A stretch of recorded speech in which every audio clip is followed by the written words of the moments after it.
আপনাদের নিয়ে যাব হুগলি জেলার আদিসপ্ত গ্রামের বিবেকানন্দ আশ্রমে।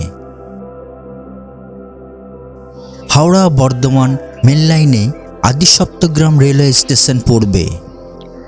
এই আদিসপ্তগ্রাম রেলওয়ে স্টেশন থেকে বেরিয়ে পশ্চিম দিকে স্টেশনের পাশ দিয়ে রাস্তা ধরে কিছুটা গেলেই এই আশ্রমে পৌঁছানো যাবে। আদিসপ্তগ্রামে এসে সৈয়দ জামালউদ্দিন মসজিদ, উদ্ধারণ দত্ত ঠাকুরের বাড়ি, রঘুনাথ দাস গোস্বামীর জন্মভিটে দেখে এই আশ্রমটিও দেখে নেওয়া যেতে পারে।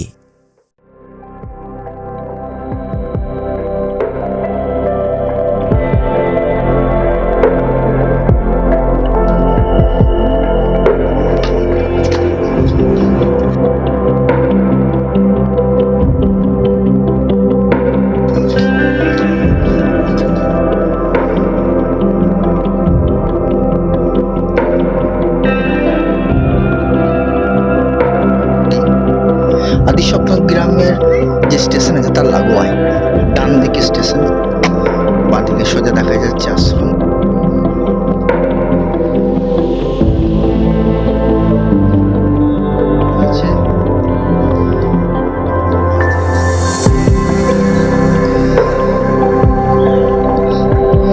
সামনে দেখা যাচ্ছে আশ্রম।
আশ্রমে পৌঁছে প্রথমে দেখলাম স্বামী বিবেকানন্দের এক সুন্দর মূর্তি। চারিদিকে গাছপালায় ঘেরা, সামনে আছে ছোট্ট একটি পুকুর। সব নিয়ে এক সুন্দর পরিবেশ এই আশ্রম চত্বরটি।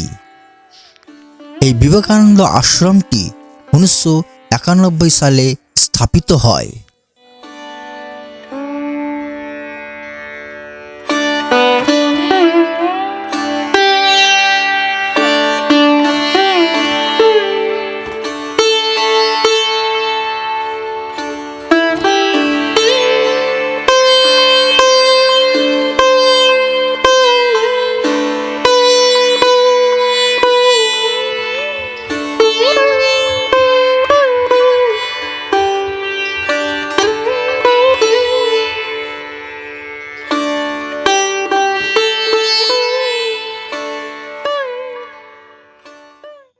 এই আশ্রমে গরিব দুস্থ বাচ্চাদের একটি ছাত্রাবাস আছে, যেখানে সম্পূর্ণ বিনামূল্যে পড়াশোনা, থাকা, খাওয়া, চিকিৎসার ব্যবস্থা আছে।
দত্ত ঠাকুরবাড়ি দেখে এই রাস্তা দিয়ে আশ্রমে প্রবেশ করা যায়।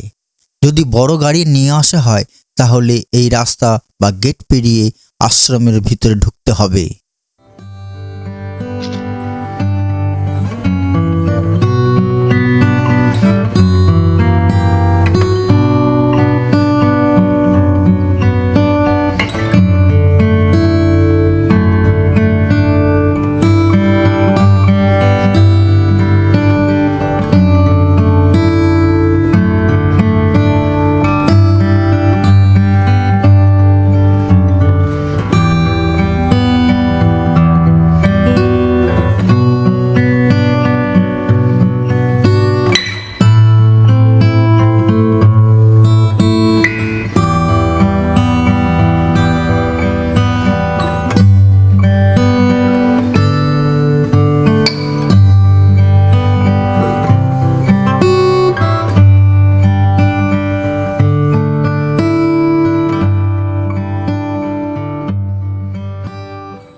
খুব সুন্দর পরিবেশ এই বিবেকানন্দ আশ্রম চত্বরে। এখানে পিকনিকের ব্যবস্থাও আছে। যদি কেউ পিকনিক করতে আসেন তাহলে এখানকার কর্তৃপক্ষের সঙ্গে কথা বলে পিকনিক করা যায়। ভিডিওটি আজ এখানেই শেষ করছি। আমার ভিডিওটি যদি আপনাদের ভালো লাগে অবশ্যই বেশি বেশি করে শেয়ার করবেন, কমেন্ট করবেন, সাবস্ক্রাইব করবেন। ধন্যবাদ।